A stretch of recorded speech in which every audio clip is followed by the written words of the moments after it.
دیکھیے معیشت کا جو معاملہ ہے وہ اس کی نٹی گریڈی میں جائے بغیر جو اس کا آسان سا فارمولا ہے، موٹی موٹی بات ہے کہ معیشت کا پہیہ چلانے کا جو سب سے سادہ نسخہ ہے جو سب کو پتہ ہے کہ اگر لوگوں کے پاس آمدنی ہوگی تو وہ خرچ بھی کریں گے، یعنی پیسہ ہوگا تو خرچ ہوگا، اگر پیسہ نہیں تو خرچ کہاں سے کریں گے، اور اگر پیسہ ہے تو پھر اس سے زیادہ کمانے کے لیے وہ کاروبار کریں گے، انویسٹ کریں گے، جب انویسٹمنٹ کرتے ہیں تو روزگار پیدا ہوتا ہے، جب کرنسی یعنی روپیہ زیر گردش رہتا ہے میری جیب سے دوسرے کی جیب میں، دوسرے سے تیسرے کی جیب میں، تو پھر معیشت کا پہیہ تیزی سے گھومتا ہے، اور جب پیسہ جیب میں ہو تو مہنگائی بھی محسوس نہیں ہوتی، لیکن اگر آمدنی کم ہو یعنی آپ کی بائنگ پاور ہی نہ ہو تو پھر لوگ خرید و فروخت کم کر دیتے ہیں، خرید و فروخت جو ہے وہ بالکل گر جاتی ہے، جب خرید و فروخت ہی نہیں ہوتی تو پھر بزنس، کاروبار، دکانیں یہ سب نقصان میں چلے جاتے ہیں، بند بھی ہونے لگتے ہیں، لوگوں کو نوکری سے فائر کیا جاتا ہے،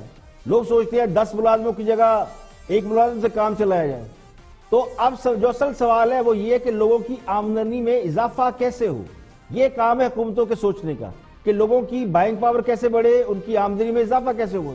جو سب سے بڑا ظلم کاروباری طبقے کے ساتھ ہوا ہے وہ بینکوں کی جو شرح سود ہے، انٹرسٹ ریٹ، وہ بہت ہائی ہو گیا ہے، یعنی جو لوگ کاروبار کرتے تھے، کاروباری لوگ سب بینکوں سے لین دین کرتے ہیں، کوئی اپنی جیب سے پورے کا پورا سرمایہ بالکل نہیں خرچ کرتا، تو کچھ اپنا سرمایہ ہوتا ہے، کچھ بینکوں سے لیا جاتا ہے۔ اب لوگ کاروبار کے لیے بینکوں سے قرض نہیں لے رہے کیونکہ انٹرسٹ ریٹ اتنا زیادہ ہے، گھر بنانے کے لیے لوگ قرض لیتے تھے، گھر بن نہیں رہے، قرض لیا نہیں جا رہا، گاڑیوں کے لیے لوگ قرض لیتے تھے، لون لیتے تھے، وہ بھی نہیں لیا جا رہا، تو یہ سارا اس وجہ سے ہے کہ اسٹیٹ بینک کی شرح سود بہت ہائی ہے۔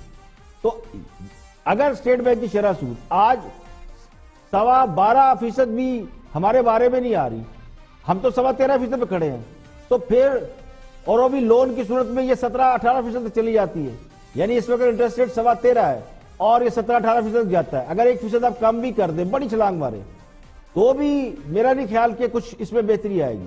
جب تک بینکوں کی شرح سود 7-8% تک نہیں آتی، ویسے دنیا میں 2, 2.5, 3, 4 سے اوپر نہیں ہے، کوئی بڑی چھلانگ مارے 5% تک ہے، تو جب تک اس شرح تک آپ نہیں جاتے تو کوئی ڈراسٹک چینج نہیں آ سکتا۔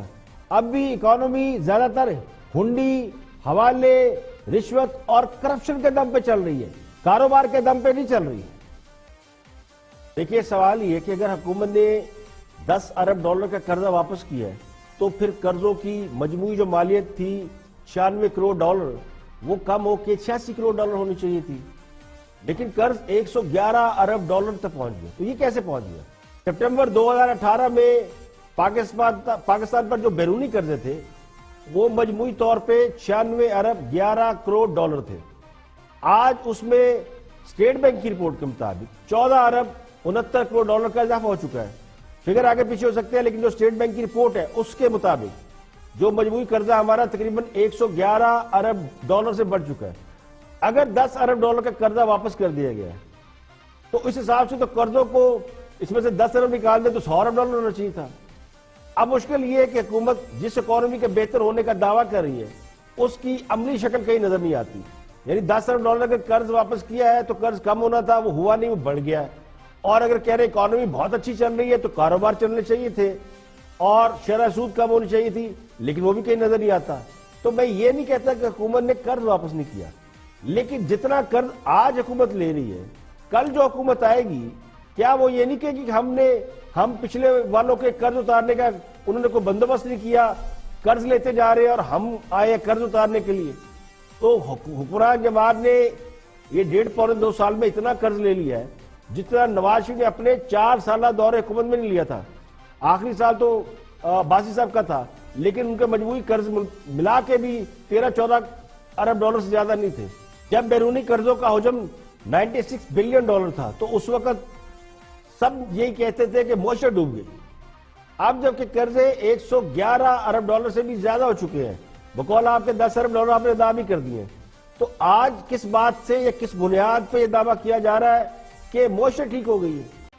دیکھیں حکمران جماعت تو یہ مانتی نہیں تھی کہ مہنگائی ہو رہی ہے، بلکہ کہا جاتا تھا مہنگائی تو ہوئی نہیں ہے، حالات بڑے اچھے ہیں، چینی اور آٹے کا کوئی بحران ہی نہیں ہے۔ اب مہنگائی روکنے کا بھی کریڈٹ لینے کی کوشش کی جا رہی ہے۔ افراط زر جنوری میں 13.5% تھا، ہائیسٹ تھا 14%، جبکہ دیہی علاقوں میں تو 18% بھی رہا. تو فروری میں یعنی پچھلے مہینے وہ 12.4% پر آ گیا. لیکن کیا یہ جو 12.5% ہے یہ سابقہ حکومتوں کے مقابلے میں کم ہے؟ یہ ان کے مقابلے میں کہیں زیادہ ہے. یعنی پچھلے دور حکومت میں جب خاص صاحب حکومت میں آئے تھے تو افراط زر 5 سے 7% تھا. اس کے مقابلے میں آج ہم 13.5 نہیں بھی چلے 12.5% پہ کھڑے ہیں، وہ بھی شہروں میں. دیہاتوں میں تو شاید صورتحال اس سے بری ہے. تو مہنگائی پھر بھی زیادہ ہے. لیکن اگر حکومت کہتی ہے کہ انہوں نے بڑا کام کیا، مہنگائی کم کر دی، کم نہیں ہوئی. مہنگائی کو روک ضرور لگ گئی ہے. حکومت، یہی تو ہم کہتے تھے کہ حکومت حرکت میں آئے گی تو مہنگائی کم ہو سکتی ہے. اب تھوڑی سی حکومت حرکت کی ہے تو مہنگائی پہ تھوڑی سی روک لگی ہے، لیکن کم اس طرح نہیں ہوئی. اب سوال یہ ہے کہ حکومتی کارکردگی کو جانچنے کا پیمانہ کیا ہے؟ ایک پیمانہ تو الیکشن ہوتا ہے کہ 5 سال بعد الیکشن ہوتے ہیں اور لوگ فیصلہ کر لیتے ہیں کہ حکومت کی کارکردگی اچھی تھی، بری تھی. لیکن یہ صورت میں ہوتا ہے جب فری اینڈ فیئر الیکشن ہو، یعنی لوگوں کو پوری آزادی ہو اور جو لوگوں نے ووٹ ڈالے ہیں اس کے مطابق ہی رزلٹ ہو. تو یہ پاکستان میں ذرا مشکل کام ہے. دوسرا پیمانہ سروے اور پول ہوتے ہیں. وہ بتاتے ہیں کہ حکومت کی پرفارمنس کیا ہے. اگر حکمران جماعت اور ان کے حمایتی لوگ یہ سمجھتے ہیں کہ گیلپ کا سروے صحیح نہیں ہے یا کوئی اور پول صحیح نہیں ہے تو پھر حکومت خود اپنی کارکردگی جانچنے کے لیے سروے کرا لیں. بے شک عوام کو نہ بتائے لیکن خود سروے کرا کے رکھ لے تو سمجھ یہ آ جائے گی کہ ایکچولی گراؤنڈ ریئلٹی کیا ہے. تو اگر گراؤنڈ ریئلٹی کے بغیر بات کریں گے کہ نہیں جی سب ٹھیک ہے، تو وہ کہتے ہیں نا بلی کو دیکھ کے کبوتر آنکھیں بند کر لے تو بلی یا خطرہ ٹل نہیں جاتا. تو خطرہ موجود ہے. اب چاہے اس کو آپ مانے یا نہ مانے، لیکن اس وقت یہ تاثر ضرور ہے. مہنگائی کو اب سائڈ پہ رکھیں. ایک تاثر یہ ہے کہ حکومت کی ڈائریکشن ٹھیک نہیں. لوگوں یعنی حکومت کو پتہ نہیں کہ اس نے آگے کرنا کیا ہے. لوگ یہ سمجھتے ہیں کہ حکومت کے پاس مسائل کا کوئی دیر پا حل نہیں. جس طرح حکومت چلانے کی کوشش کی جا رہی ہے اس طریقے سے قرضوں میں اضافہ ہوگا، آمدنی بڑھنے کی کوئی صورت نظر نہیں آتی. حکومت کے پاس بے روزگاری سے نجات کا کوئی حل نہیں ہے. مہنگائی میں کمی نہیں کی جا سکتی. یعنی 10 روپے بڑھاتے ہیں اور 1 روپے کم کر کے جشن مناتے ہیں تو انہیں عقل مند نہیں کہا جا سکتا. تو یہ ایک اشارہ ہے اور یہ پلس ہے جو یہ بتاتی ہے کہ لوگ اس وقت یہ سمجھتے ہیں کہ حکومت کو اس سے بہتر پرفارم کرنا چاہیے، گنجائش موجود ہے. دیکھیں سرکاری اعداد و شمار کے مطابق پیٹرول پر 35%، ڈیزل پر 42%، لائٹ ڈیزل آئل پر 21% اور مٹی کے تیل پر 28% ٹیکس لیا جا رہا ہے. اور یہ ٹیکس پیٹرولیم لیوی، جی ایس ٹی اور کسٹم ڈیوٹی کی مد میں وصول کیا جا رہا ہے. تو پیٹرولیم مصنوعات کی قیمتوں میں جو اضافہ ہے وہ مہنگائی کی سب سے بڑی وجہ قرار دیا جاتا ہے. یعنی جو ٹرانسپورٹیشن ہوتی ہے، اشیاء کی نقل و حمل کے لیے جو گاڑیاں بڑی ٹرانسپورٹ جو استعمال ہوتی ہے ان میں ڈیزل سر فہرست ہے اور سب سے زیادہ ٹیکس یعنی 42% ڈیزل میں وصول کیا جا رہا ہے. یعنی ڈیزل کی قیمت اس وقت 122-23 روپے ہے تو اس میں سے 51 روپے یا 52 روپے ٹیکس کی صورت میں وصول کیے جا رہے ہیں. پیٹرول میں سے 39 روپے حکومتی خزانے میں جا رہے ہیں. تو عالمی منڈی میں پیٹرول کی فی بیرل قیمتوں میں $20 سے $25 کمی ہوئی ہے، لیکن عوام کو جو ریلیف دیا گیا ہے وہ آٹے میں نمک برابر ہے. تو حکومت سب سے زیادہ انڈائریکٹ ٹیکس پیٹرولیم مصنوعات سے حاصل کرتی ہے. تو پیٹرولیم مصنوعات کی قیمتوں میں اضافے کا اثر ہر چیز پہ پڑتا ہے. یہ ہمارے معاشرے میں خاص کر جب پیٹرول ویریٹ کرتا ہے وہاں پر یہ ایک نفسیاتی بینچ مارک کی حیثیت اختیار کر چکا ہے.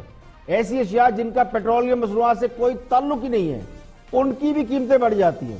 تو اگر حکومت مہنگائی میں کمی کرنا چاہتی تو اس سے اچھا موقع بالکل کوئی اور نہیں ہو سکتا تھا کہ پیٹرولیم مصنوعات کی قیمتوں میں توازن پیدا کرتی یا اس پر سبسڈی بڑھا دیتی. لیکن بدقسمتی سے اس حکومت کے پاس نہیں بلکہ جو اس سے پچھلی حکومتیں تھیں کسی کے پاس بھی پیٹرولیم مصنوعات کی قیمتوں میں کمی کو عوام تک منتقل کرنے کا کوئی میکینزم ہی نہیں ہے. بس اللہ توکل چل رہا ہے اور ایسے ہی چلتے رہنے میں عافیت سمجھی جا رہی ہے. بیمار نواز شریف ہیں اور پوری حکومت نواز شریف کا ورد کرتی جا رہی ہے. سوال یہ کہ آخر نواز شریف حکومت کے اعصاب پر اتنی بری طرح کیوں سوار ہو گئے ہیں؟ حکومت کو کرونا وائرس کی اتنی فکر نہیں جتنی نواز شریف کی فکر لاحق ہے. بہت سے لوگ تو یہ کہنے لگے ہیں کہ حکمران جماعت شاید نواز شریف فوبیا کا شکار ہے اور اس وقت انتقامی سیاست عروج پر نظر آتی ہے. حکومت نے نواز شریف کو بیرون ملک بھیجنے کا الزام پہلے عدلیہ پر لگانے کی کوشش کی تو عدلیہ سے ڈانٹ پڑ گئی، پھر میڈیکل بورڈ اور ڈاکٹروں پر انگلیاں اٹھائی، ان پر غصہ نکالا، اب یہ معاملہ میڈیا پر ڈال دیا گیا ہے، تو اب سارا فوکس میڈیا پر آ گیا اور میڈیا کو ایک مافیا کے روپ میں پیش کرنے کی کوشش کی گئی اور یہ کہا جا رہا ہے کہ میڈیا نے نواز شریف کو باہر بھیجنے میں کوئی اہم کردار ادا کیا۔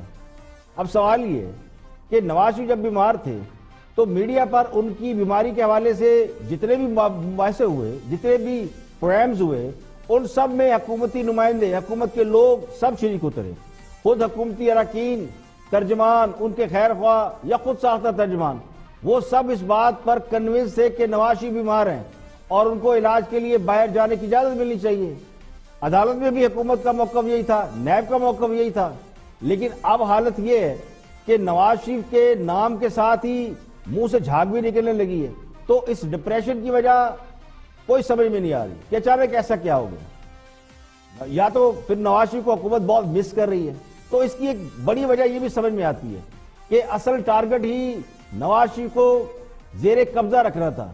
اب نواز شریف کی آزادی سے حکومت خود کو کسی نہ کسی خطرے میں محسوس کرنے لگی ہے، اگر یہ خطرہ نہیں ہوتا تو شاید نواز شریف یاد بھی نہ آتا۔